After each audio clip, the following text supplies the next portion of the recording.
നമസ്കാരം, ഞാൻ സിന്ധു അരുൺ. ഇന്ന് നമുക്ക് രേവതി എന്ന രാഗത്തിലുള്ള ഒരു കൃതി നോക്കാം. രേവതി ഒരു ജന്യരാഗമാണ്.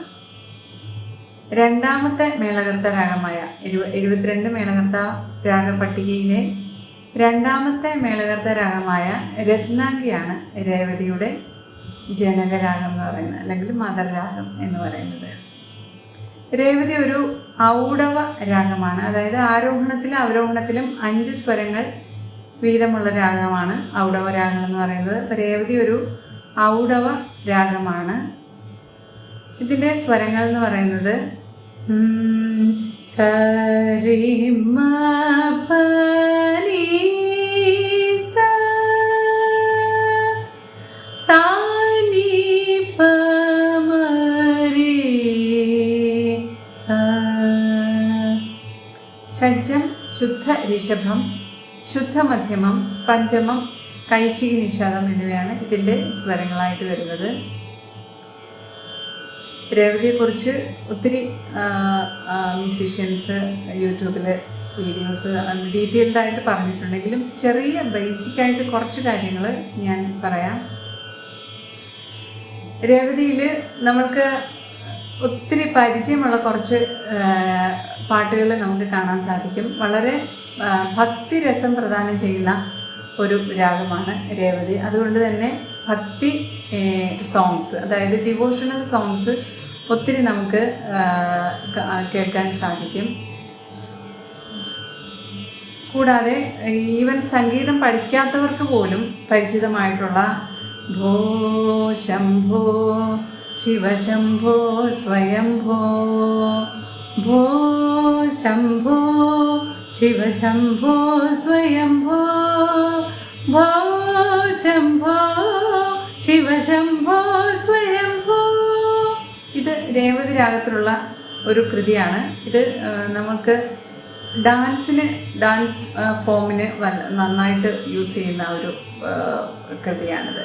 കൂടാതെ നമ്മൾക്ക് അമ്പലങ്ങളിൽ എപ്പോഴും കേൾക്കാൻ സാധിക്കുന്ന മഹാദേവ ശിവശംഭോ ശ്രീ മഹാദേവ ശിവശംഭോ, ഇതും രേവതി രാഗത്തിലുള്ള ഒരു കൃതിയാണ്.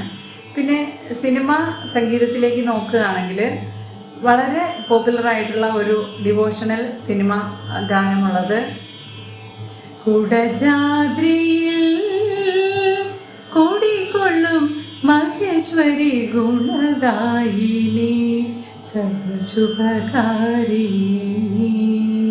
ഇതുകൂടാതെ തന്നെ മലയാളത്തിൽ ഒത്തിരി ഫിലിം സോങ്സ് ഉണ്ട്. അതിൽ വളരെ പോപ്പുലറായിട്ടുള്ള 2 ഞാൻ പറയുകയാണെങ്കിൽ ചന്ദ്രകിരണത്തിൻ ചന്ദനം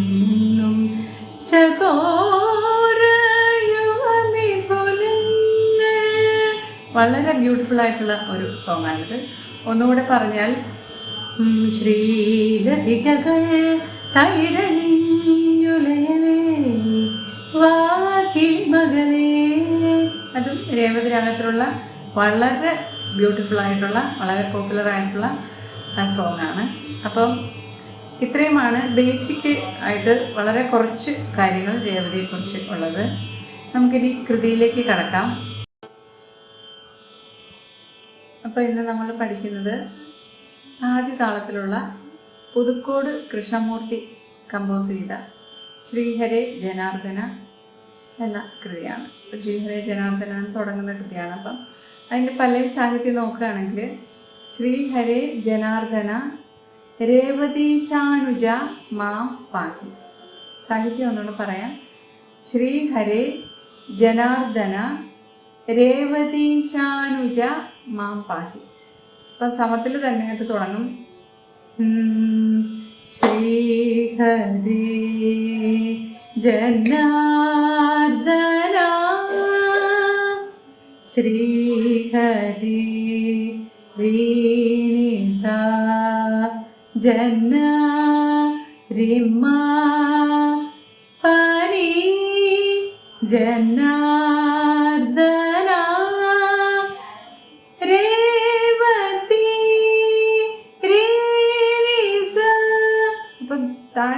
തുടങ്ങിയത് രീനി സാ ശ്രീ ഹരി.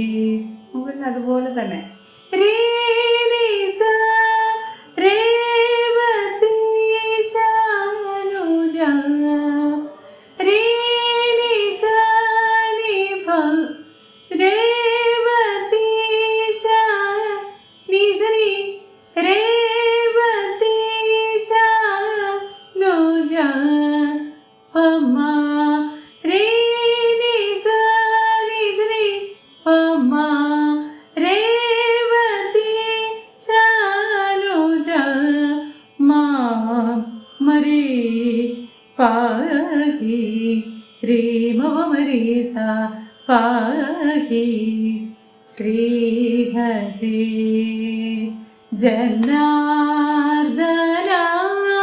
അപ്പം എന്ന് പറയുന്നത് പകുതി താളത്തിൽ വരും. അപ്പം ശ്രീ ഹരി ജനാർദ്ദന രേവതി ശാനുജ മാം പാഹി. ആദ്യത്തെ സംഗതി അതാണ് വരുന്നത്. രണ്ടാമത് വരുന്നത് ശ്രീ ഹരി ഡിറ്റോ ആദ്യത്തെ പോലെ തന്നെ വരും, സെയിം വരും. ജനാർദ്ദന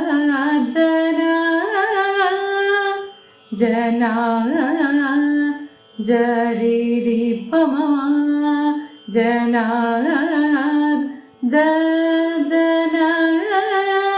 പസനിനി ജനാർദ്ദന രേവതി ശാനുജ മാ പാഹി.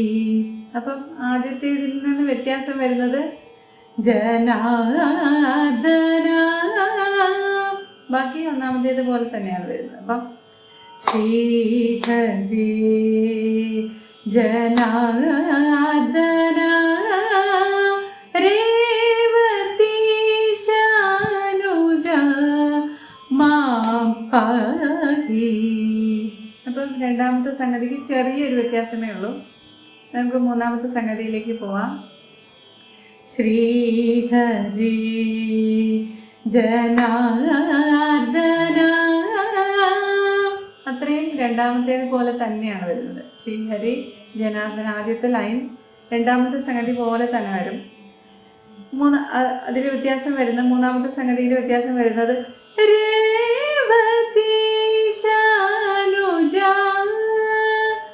രേവതി സാരിമ രേവതി സാരിമ രേസ രേവതി ശാനുജ നിസരി നിവപ നിസ നിസരി നിവ നിസ എന്ന് വരും. അപ്പം രേവതി ശാനുജ നിസ മാവഹി നിസ സരി നിവ പമരി മാവഹി നിസ സരി നിവ പമരി രേവതി ശാനുജ മാവഹി. പാടി നോക്കാം. ശ്രീ ഹരി ജനാർദ്ദന രേവതി ശാനുജ മാം പാഹി ശ്രീ ഹരി. അപ്പം ഇതാണ് ഇതിൻ്റെ 3 സംഗതികൾ വരുന്നത്. നമുക്കൊന്ന് പാടി നോക്കാം. ശ്രീ ഹരി ജനാർദ്ദന രേവതി ശാനുജ മാം പാഹി ശ്രീ ഹരി ജനാർദ്ദന രേവതി ശാനുജ മാം പാഹി ശ്രീ ഹരി ജനാർദ്ദന രേവതി ശാനുജ മാം പാഹി ശ്രീ ഹരി ജനാർദ്ദന രേവതി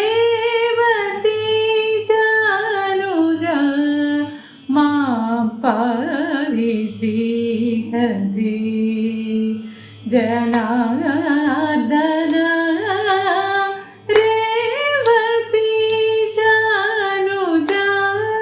മാബാഹി ശ്രീഹരി ജനാർദ്ദന രേവതീശാനുജ മാബാഹി ശ്രീഹരി ജനാർദ്ദന.